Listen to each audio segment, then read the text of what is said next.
नमस्कार, मैं हूँ संजय शर्मा, आप देख रहे हैं 4 पीएम। मैं रोज़ 4 पीएम न्यूज़ नेटवर्क कहता हूँ, लेकिन आज 4 पीएम कह रहा हूँ, क्योंकि मोदी जी को मुझ पर प्यार आ गया।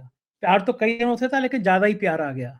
उन्होंने यूट्यूब को लिखा और यूट्यूब से सुबह ही सुबह मेल आया कि नेशनल सिक्योरिटी के कारण भारत सरकार ने कहा है कि आपका चैनल ब्लॉक कर दिया जाए और मेरा नेशनल चैनल बंद हो गया। मुझे लगा कि कौन-सा ऐसा वीडियो है जिस पे नेशनल सिक्योरिटी आ गई?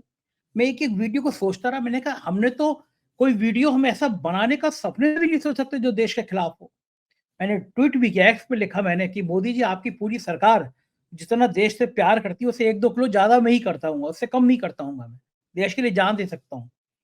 लेकिन पता तो चलता, हमने सूचना प्रसारण मंत्रालय को लिखा कि भैया यूट्यूब को लिखने से पहले हमसे ही कर देते, पूछ रहे थे, मेल ही कर देते, पूछ रहे थे कि ये वीडियो जो है, ये देश हित के खिलाफ लग रहा है। हम देखते हो तो हम तुरंत हटा देते। लेकिन हमें पता ही नहीं कि कौन-सा वीडियो ऐसा है जो आपको लग गया देश हित के खिलाफ है। देखिए, मैंने देखा उसके बाद देश के सारे बड़े यूट्यूबर्स ने, सारे बड़े-बड़े वेबसाइट्स ने जिस तरह 4 पीएम का साथ दिया, मैं उन सबका हाथ जोड़ के आभारी हूँ दिल से। एक तरफ से सारे बड़े लोगों ने, रवीश जी ने, पुण्य प्रसन्न वाजपेयी जी ने, आर्टिकल 19 और जिन किन-किन चैनलों का मैं नाम लूँ, सबने बहुत बहुत मन के साथ सारे सोशल प्लेटफ़ॉर्म में, चाहे वो प्रिंट हो, चाहे वो न्यूज़ लॉन्ड्री हो, सबने और पॉलिटिकल जितने नेता हैं उनमें से कांग्रेस के नेता हों, समाजवादी पार्टी के नेता हों, आम आदमी पार्टी के नेता हों, सबने मेरा साथ दिया, 4 पीएम का साथ दिया, तो बहुत-बहुत आभार। ये चैनल भारत के नेशनल चैनल जो है हमारा, ये भारत के लोग नहीं देख पा रहे हैं, क्योंकि भारत में ये प्रतिबंधित किया गया है, विदेशों में ये खुला हुआ है। मेरे पास अमेरिका से, लंदन से, दुबई से कई लोगों के फ़ोन आए कि हमारे यहाँ तो देखा जा रहा है। तो मैं अब सारी ज़िम्मेदारी विदेश के लोगों की है कि इस चैनल को अपने-अपने देशों में ज़्यादा वायरल कराएँ, हालाँकि हुआ भी ये। तो वैसे शाम तक मैंने देखा नेशनल चैनल तो बंद था इंडिया में, तो इंडिया में तो सब्सक्राइबर बढ़ने का मतलब नहीं है। लेकिन पिछले 10 दिनों के मुकाबले में कई गुना ज़्यादा आज हमारे नेशनल चैनल के सब्सक्राइबर बढ़ गए। ज़ाहिर है, दुनिया के अलग-अलग देशों ने हमारे चैनल को सब्सक्राइब किया और 4 पीएम यूपी में भी आज हज़ारों सब्सक्राइबर बढ़ गए, क्योंकि वो देखना चाहते थे हम कौन-कौन से वीडियो लोड कर रहे हैं। जब तक चैनल नहीं खुल जाता, हमारे प्रयास जारी हैं, तब तक 4 पीएम यूपी, जिसका ये लोगो आपको दिखाई दे रहा है, और 4 पीएम यूपी का नीचे डिस्क्रिप्शन में लिंक भी है। आप सभी से अनुरोध है कि इस चैनल को सब्सक्राइब कर लीजिएगा।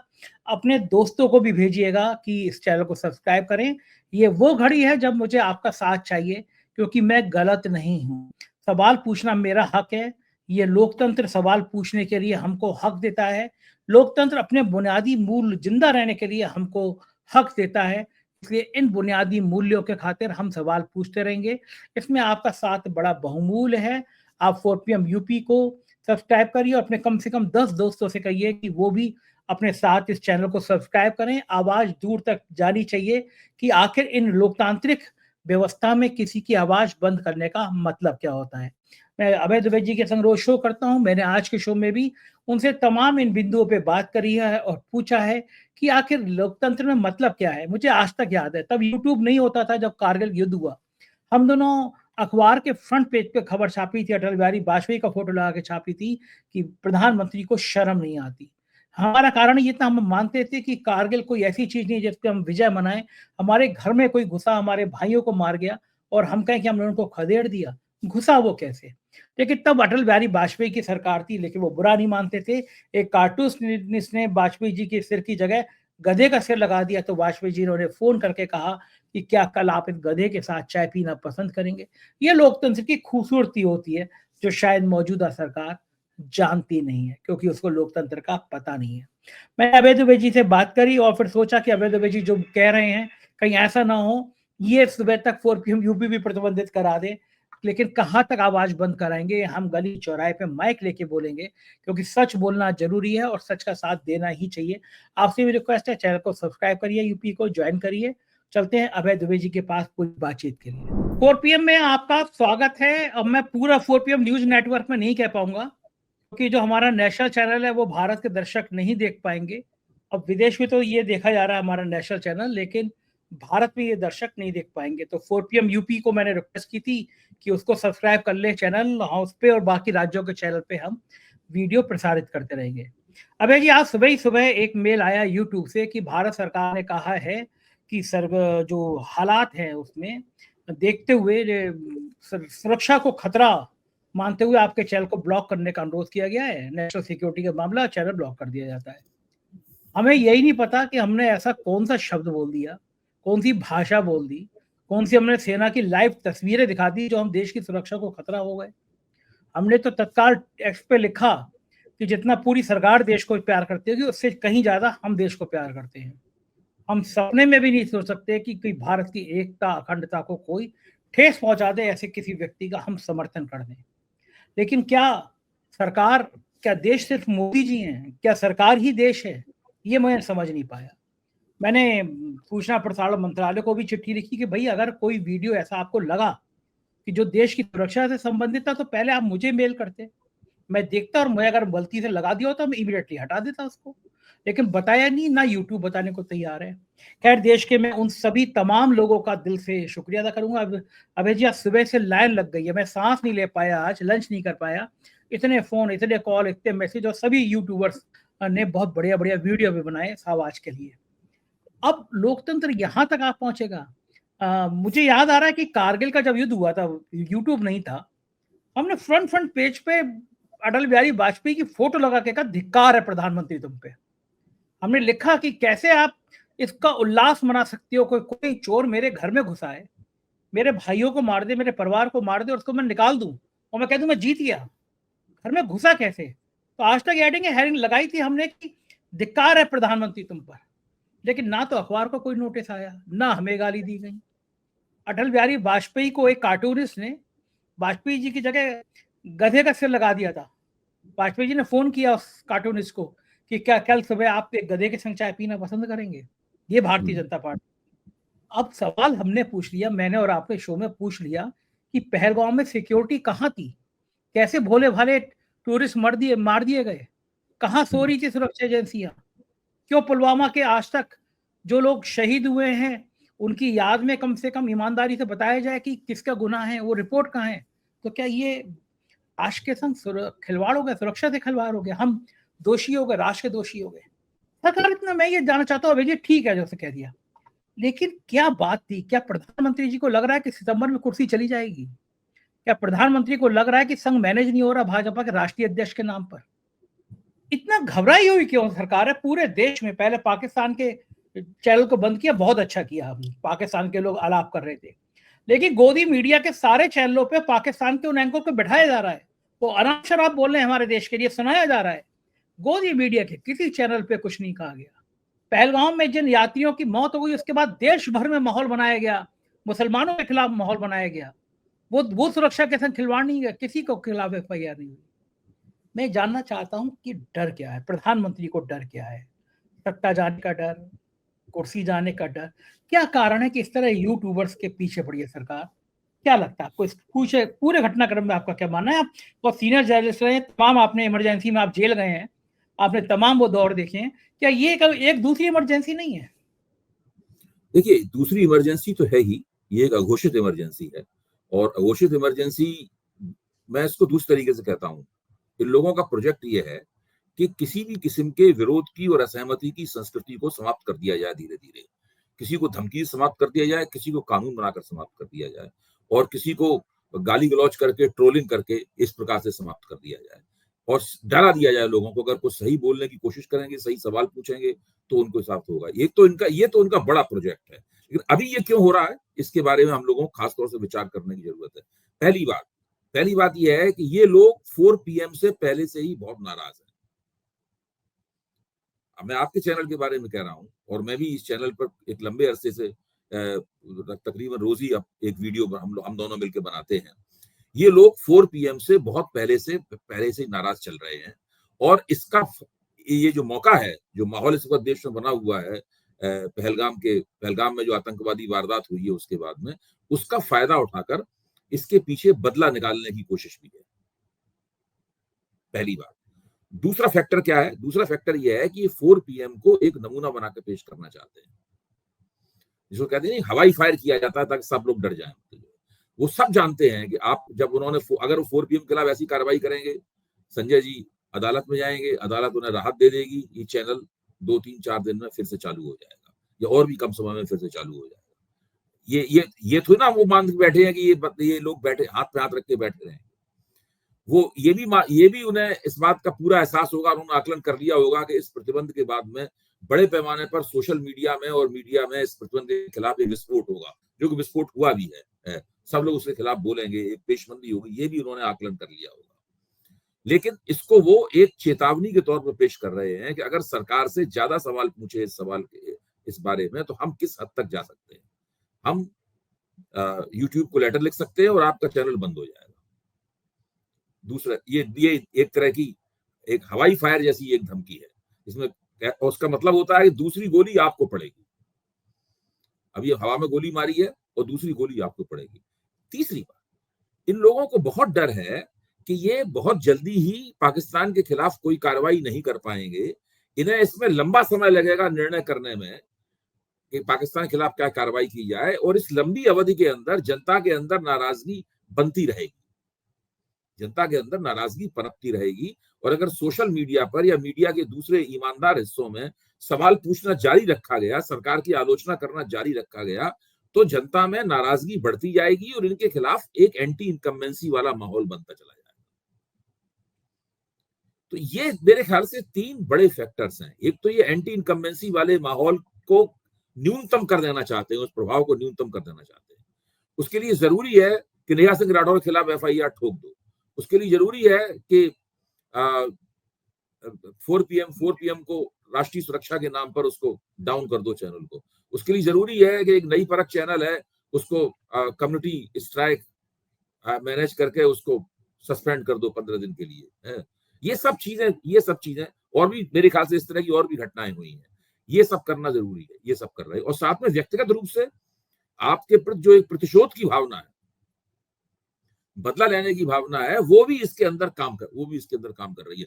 वरना चेतावनी देने के लिए उन्होंने आपके चैनल क्यों चुना? दूसरे चैनल को भी चुन सकते थे। क्योंकि आपके प्रति खासतौर से नाराजगी है, इसलिए सोचा कि थोड़ा नाराजगी निकालने का सुख भी प्राप्त हो जाएगा। और वो जो लक्ष्य है दो, एक तो चेतावनी देने का लक्ष्य और दूसरे एंटी इनकम्बेंसी को न्यूनतम करने का लक्ष्य।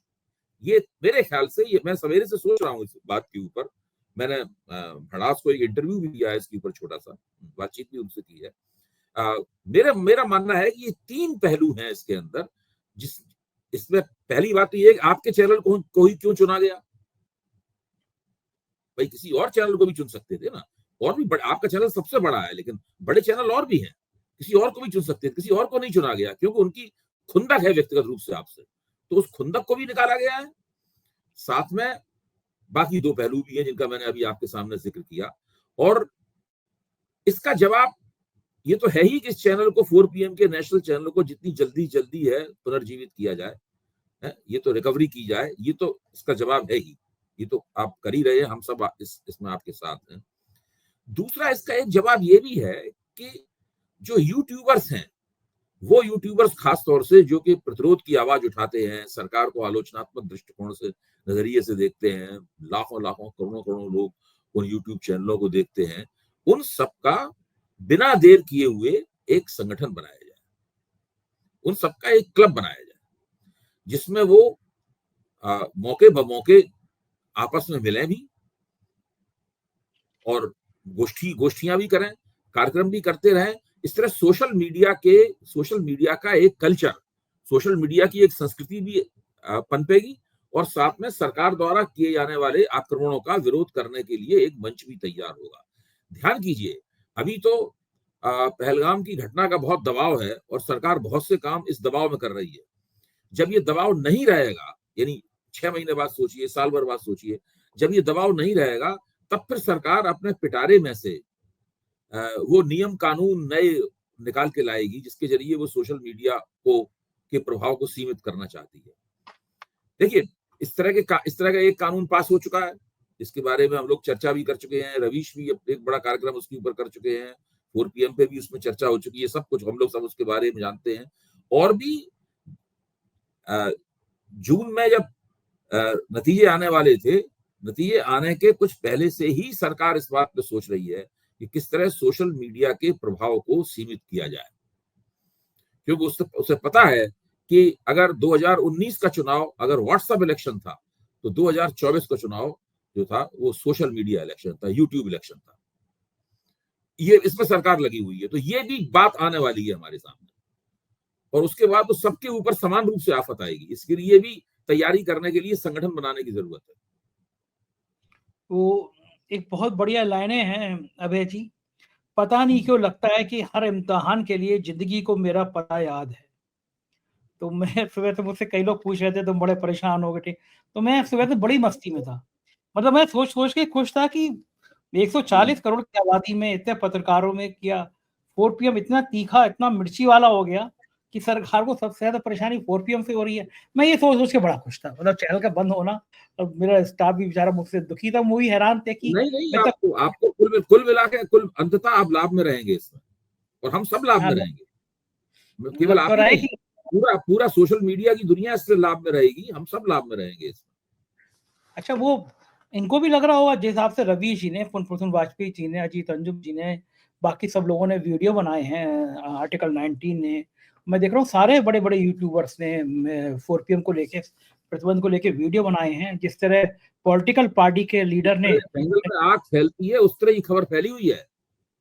हाँ मतलब मैं देख रहा हूँ, मुझे तो उम्मीद नहीं थी स्क्रोल पे और बाकी सब पे, नहीं, प्रिंट पे इतने इतने बड़ी बड़ी वेबसाइटों पे कोई जगह है ही नहीं जहाँ पे ये खबर नहीं है। और अब यूट्यूब के जो भारत में नोडल अफसर हैं या उनके जो अधिकारी हैं, वो उस क्षण का इंतजार कर रहे होंगे कब आप उनके सामने इंजंक्शन का आदेश लेके जाते हैं उन्हें देने के लिए। तो मजा आता है इसमें। एक बार इन्होंने एक प्रयोग मुझ पे भी, पहले भी एक बार मुझ पे प्रयोग कर चुके हैं ये। उस समय भी देश में इतना हल्ला मचा था, जो हमारे वकील आम मोहम्मद हैदर जी, उन्होंने इतना बढ़िया नोटिस तैयार किया था कि तीसरे दिन यूट्यूब ने माफी मांग के चैनल खोल दिया था, तभी 4 पीएम यूपी भी बन गया। तो अच्छा, वो अच्छा तब का बना हुआ यूपी आज काम आया। हम लोगों ने अपने दर्शकों से रिक्वेस्ट की कि हम नेशनल चूंकि भारत से बंद है तो 4 पीएम यूपी पे हम मिलते रहेंगे। तो आज यूपी पे भी 4 पीएम यूपी पे भी अभूतपूर्व तरीके से हजारों सब्सक्राइबर बढ़ गए मेरे। नहीं, तो मुझे इससे तो लगता इससे है, एक फायदा ये होगा, एक तो 4 पीएम यूपी के सब्सक्राइबर बहुत ज्यादा बढ़ जाएंगे। जो एक दो दिन हाँ, नेशनल चैनल नहीं रहेगा सामने, 2-3 दिन की हाँ, बात है, उसके बाद 4 पीएम की यूपी के सब्सक्राइबर इस चक्कर में बहुत ज्यादा बढ़ जाएंगे, तो आप हाँ। नेट गेन में रहेंगे। और दूसरा मजे की बात यह है कि 4 पीएम नेशनल बंद है, उस पे भारत में नहीं देखा जा रहा, लेकिन पिछले 8-10 दिन की तुलना में आज 4 पीएम नेशनल पे भी सब्सक्राइबर सबसे ज्यादा बढ़ गए। मतलब भारत से बाहर विदेश में चूंकि चैनल खुला हुआ है, तो आज विदेश में हजारों लोगों ने 4 पीएम नेशनल सब्सक्राइब ज्वाइन कर लिया। अच्छा, अब यानी आप देखिए आपके विदेशों में जो प्रशंसक हैं और आपके विदेशों में दर्शक हैं, कौन उनको रोकता है कि वो इस वीडियो अभी आप डालेंगे, इस वीडियो को वो हिंदुस्तान में लोगों को फॉरवर्ड ना करें, हाँ, और हिंदुस्तान में लोग उस वीडियो को फॉरवर्ड ना करें दूसरों से व्यक्तिगत रूप से। इसको कौन रोक सकता है? अरे अभय जी, भाई, नेट की सोशल जो अपने सेल फोन पे वीडियो देखेगा, वो उस वीडियो डाउनलोड को कर, किसी के साथ भी शेयर कर सकता है। हाँ डाउनलोड करके भेज सकता है। अच्छा, आजकल तो सोशल मीडिया पे ऐसी ऐसी चीजें आ गई हैं। मेरे को एक नौजवान ने बताया, मतलब नौजवान पीढ़ी तो कमाल की है, उसने वीपीएन कोई होता है, वीपीएन पे डाउनलोड करके और इंडिया में ही चला दिया। ये रोक ही नहीं सकते, देखो इंडिया में हम दिखा दे रहे हैं। तो ऐसी सही ऐसी बात। चीजें आती हैं ना कि आप कुछ रोक नहीं सकते। लेकिन हाँ, ये सरकार को पता नहीं क्यों ऐसा हो रही है, उनको लगता है कि चैनल को बंद करने से, खबरें दबा देने से बात नहीं होगी। अब उन्होंने एक मीडिया एडवाइजरी जारी करी कि आप सेना की रिपोर्टिंग पे, कश्मीर के हालात पे, या सेना की किसी गतिविधि पे, सेना के पार्ट पे, आप कोई भी चीज जो है वो नहीं करेंगे, उसके बारे में कोई जानकारी नहीं देंगे। ये संवेदनशील मामला है कि आप आर्मी से संबंधित कोई भी जानकारी या ऐसी तंत्र जो सुरक्षा से जुड़ा कोई जानकारी नहीं देंगे।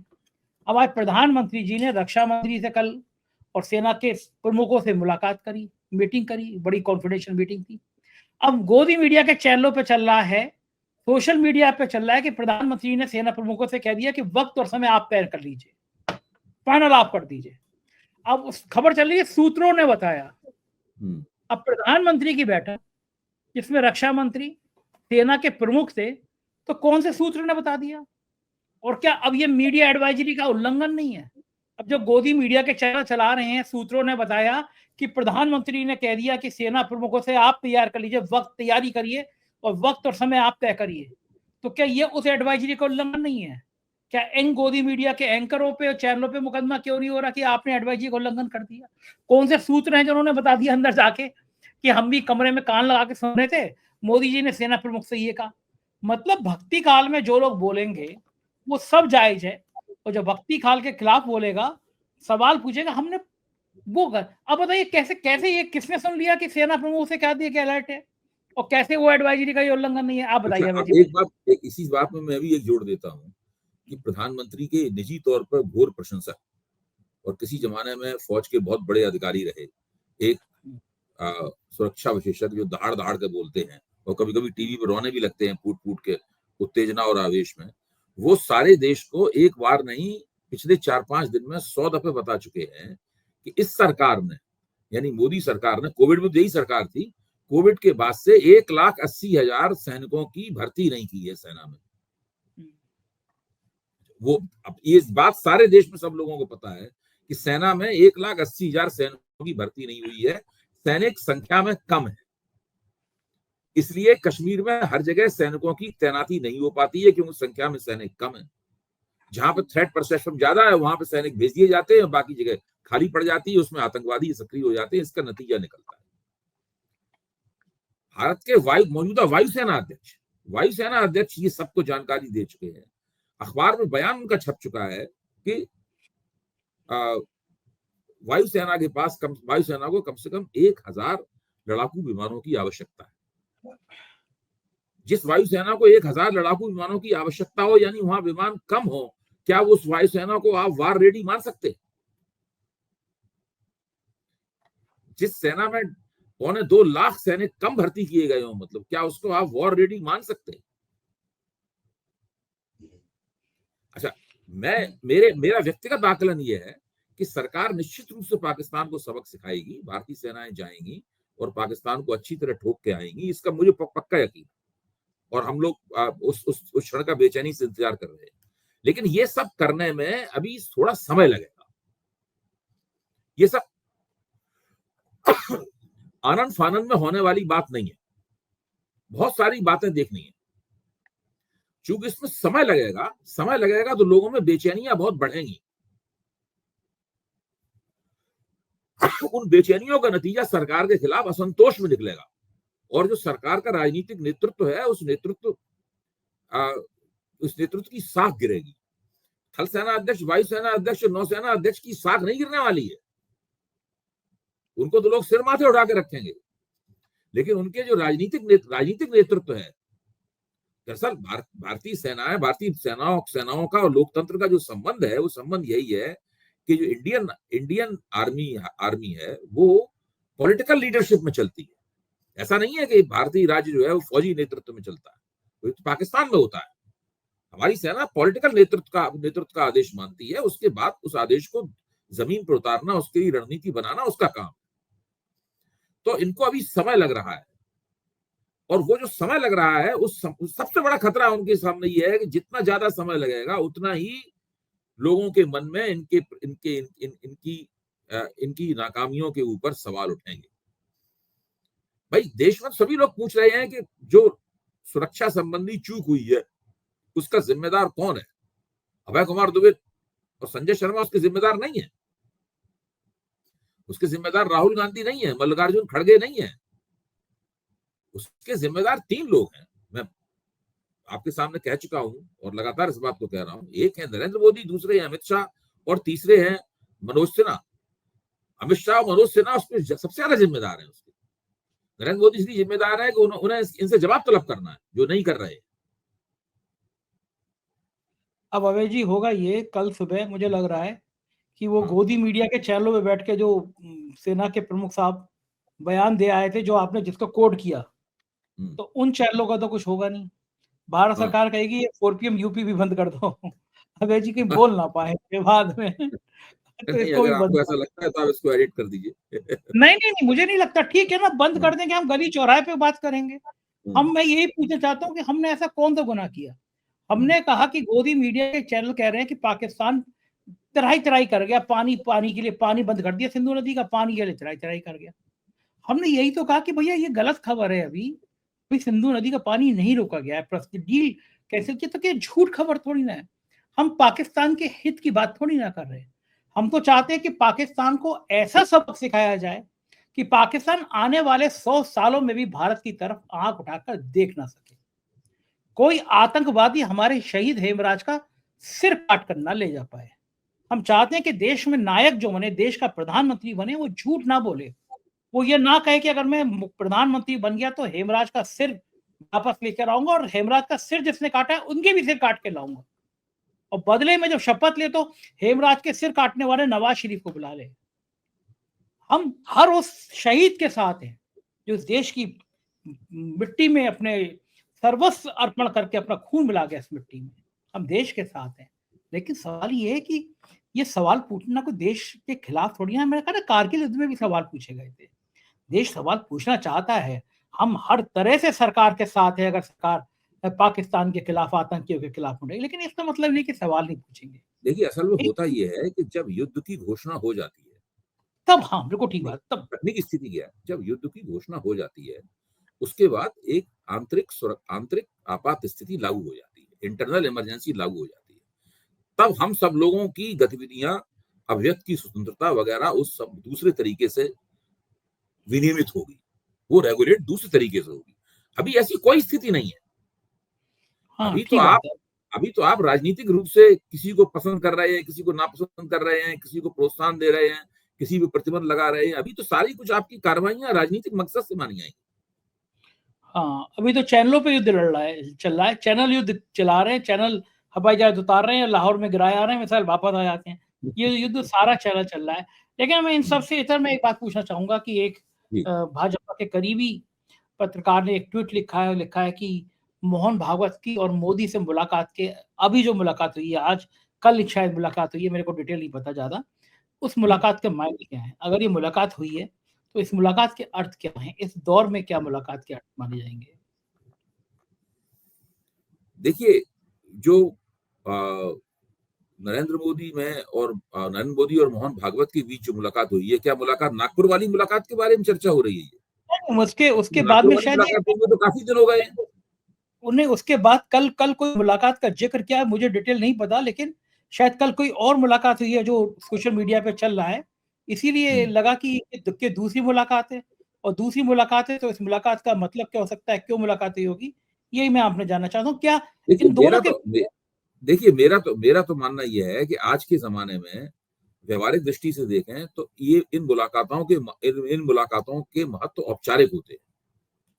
क्योंकि आज के जमाने में जब मीटिंगें ऑनलाइन होती हैं, जब टेलीफोन पे लंबी लंबी बातचीत हो सकती है, जबकि सुरक्षित लाइनें, अनक्रिप्टेड लाइनें मौजूद हैं जिन बयानों को हैक नहीं किया जा सकता है, तो अगर कोई महत्वपूर्ण बात करनी हो तो बिना मुलाकात किए हुए भी की जा सकती है। अगर नरेंद्र मोदी को और मोहन भागवत को आपस में कोई महत्वपूर्ण राजनीतिक चर्चा करनी है, कोई निर्णय लेना है, कोई एक दूसरे को बात समझानी है, तो उसके लिए मुलाकात करना बहुत कुछ जरूरी नहीं है। मुलाकात मुलाकात तो मुझे लगता है, जब एक तरह से मुलाकात की खबर से कयासबाजी फैलती है कि वहां, अब नागपुर में ही लोग थे, नागपुर में साथ साथ थे, तो नागपुर में क्या दोनों की वैसे 1-to-1 कोई मुलाकात ही नहीं हुई नागपुर में, जबकि नागपुर में तो दोनों वहां मौजूद थे। उसके बाद कम से कम मैंने तो इन दोनों की मुलाकात की कोई खबर नहीं सुनी। अगर मोहन भागवत को नरेंद्र मोदी से कुछ कहना होगा, या नरेंद्र मोदी को मोहन भागवत से कुछ पूछना होगा, या कोई एक दूसरे को संदेश पहुंचाना होगा, तो उसके बहुत तरीके हैं। उसके लिए एक व्यक्ति चल के दूसरे के पास जाए, दूसरा चल के उनके पास जाए, इसकी कोई आवश्यकता नहीं है। इससे तो एक तरह से पता लग जाता है लोगों को, जिनकी मुलाकात हुई तो लोगों को अंदाज लगाने लगते हैं कि क्या बात है, क्या बात हुई होगी। मुझे तो इसमें बहुत ज्यादा दम नजर नहीं आती इसके अंदर। जहां तक मेरा मानना है कि संघ और भाजपा के संबंधों पर मैं गौर करता रहा हूँ, 4PM पर भी बोलता रहा हूँ, संघ और मोदी जी के संबंधों पर मैं गौर करता रहा हूँ, 4PM पर भी बोलता रहा हूँ। मेरा मानना है कि ये संबंध सहज और सरल नहीं है। संघ और मोदी जी के संबंध जटिल हैं, पेचीदा हैं उनके संबंध। इन संबंधों में कई तरह की वक्रताएं हैं। ये संबंध इस प्रकार के संबंध है, ये संबंध मजबूरी का संबंध है। ऐसा नहीं है कि मोदी जी को मोहन भागवत बहुत ज्यादा पसंद करते हो। मैं इस बात को संघ के अंदर भी बड़े पैमाने पर कहा जाता है कि मोदी जी संघ के आंखों के तारे नहीं है। ये तो ऐसा राजनीतिक घटनाक्रम हुआ है कि भाई मोदी जी के नाम पे वोट मिलने लगे हैं, उन्होंने 2 बार स्पष्ट बहुमत दिला दिया है। तो ये तो एक इस तरह की परिस्थिति है जिसकी वजह से मोदी संघ की मजबूरी बने हुए हैं। और वो मजबूरी जब उन्होंने 2024 में बहुमत खोया, तो मजबूरी पहले के मुकाबले कम हुई है, घटी है मजबूरी। मेरे ख्याल से ठीक, स्थिति ये है दोनों के संबंधों की।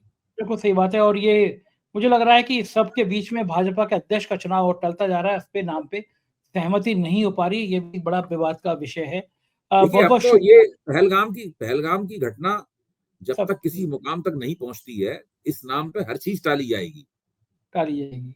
और ये उमर अब्दुल्ला को भी इस बात का पता है कि अब हाँ, कश्मीर को पूर्ण राज्य का दर्जा आसानी से अभी कुछ दिनों तक नहीं मिलेगा, इसलिए उन्होंने हाँ, पहले ही से कह दिया कि हम पूर्ण राज्य का दर्जा नहीं मांग रहे हैं। सही बात। हाँ, उन्होंने हाँ, सही गेम ये खेली। इस तरह की पूरी परिस्थिति है।